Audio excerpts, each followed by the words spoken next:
नमस्कार, आप देख रहे हैं 9 भारत समाचार।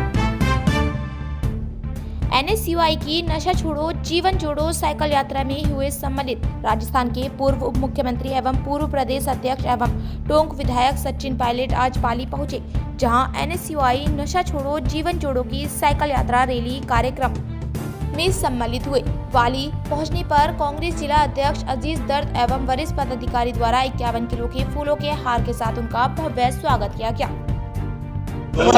कोर्ट के माध्यम से जो सेबी की पूर्व चेयरमैन रही हैं भुज, उनके खिलाफ FIR करने का जो आदेश पारित किया है, वो इस बात को सही दिखाता है जिस बात को राहुल गांधी जी और कांग्रेस पार्टी लंबे समय से कह रहे थे कि मार्केट्स के अंदर, शेयर मार्केट के अंदर, सेबी के अंदर सब कुछ ठीक नहीं चल रहा था और मैनिपुलेट किया गया, लोगों के साथ पक्षपात किया गया, जानकारी को रोका गया, सूचना का दुरुपयोग किया गया और तभी माननीय न्यायालय ने आदेशित किया है कि उनके खिलाफ FIR दर्ज हो। तो ये आर्थिक विसंगतियां जो हैं, ये आर्थिक अपराध जो किए हैं, ये अब जग जाहिर हो रहे हैं।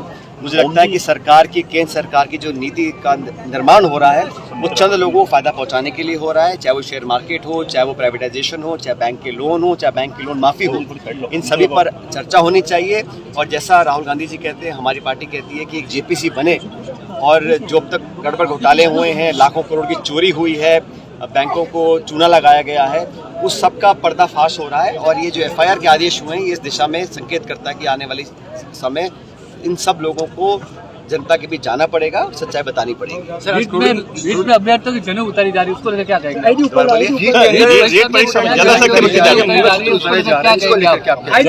मुझे लगता है कि जब परीक्षाएं होती हैं तो 1.25 साल सरकार को हो गया, परीक्षाएं पारदर्शी तरीके से हों, ईमानदारी से बच्चे एग्जाम्स में बैठें और आगे बढ़ें। लेकिन जो विसंगतियां हैं वो लगातार होती जा रही हैं। सरकार ने बहुत दावे किए थे कि हम लोगों को पकड़ेंगे, कुछ लोगों तक पहुंचेंगे, लेकिन मुझे लगता नहीं बहुत ज़्यादा कामयाबी मिली है सरकार को। और गुजरात की तर्ज पर राजस्थान में नशाबंदी और राजस्थान सरकार का जो अब तक का कार्यकाल रहा, वो निराशापूर्वक रहा मुझे लगता है, क्योंकि इन 12-14 महीने में जो शुरू का पहला साल होता है, सरकार बहुत कुछ कर सकती है, लेकिन सरकार ने सिर्फ घोषणाएं करी हैं।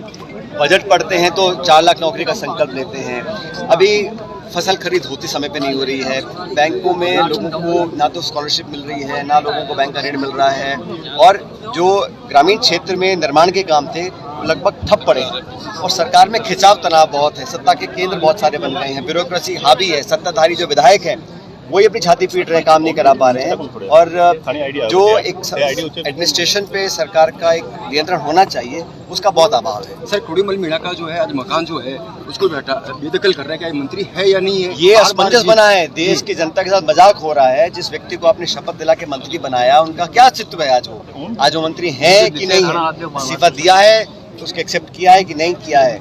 और मतलब मजाक बना हुआ है। आपने एक सरकार चलाने के लिए किसी को अपने मंत्री बनाया, वो व्यक्ति पद छोड़ना चाह रहा है, आप उसको छोड़ने की अनुमति नहीं दे रहे हो, काम वो कर नहीं रहे हैं, डिपार्टमेंट उनका है या नहीं किसी को पता ही नहीं है। तो इस तरह का मजाक जनता के साथ नहीं करना चाहिए। जो मुद्दे वो उठा रहे हैं, सरकार को जवाब देना चाहिए। हम भी इस बात को बोल रहे हैं कि जो मुद्दे उठा रहे हैं उसका स्पष्टीकरण आना चाहिए और पारदर्शी तरीके से काम होना चाहिए। लेकिन ये अभी जनता को मालूम ही नहीं है कि किरोड़ी मीणा जी मंत्री हैं कि नहीं है।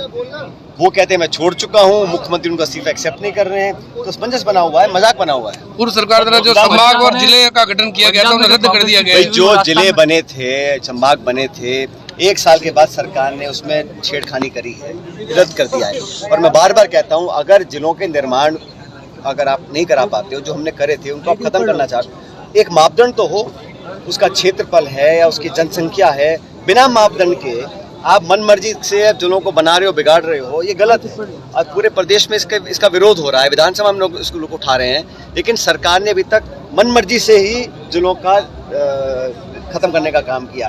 अगर कोई मापदंड बनता तो हम लोग कह सकते थे इस मापदंड में ये जिले फिट नहीं आ रहे हैं। जहाँ मन किया वहाँ जिले अपने बरकरार रखे, जहाँ मन नहीं किया वहाँ पे जिले हटा दिए। तो मनमानी से काम हो रहा है और कोई इसका साइंटिफिक तरीका, कोई मापदंड इन्होंने बनाया नहीं है, मनमर्जी से काम कर रहे हैं।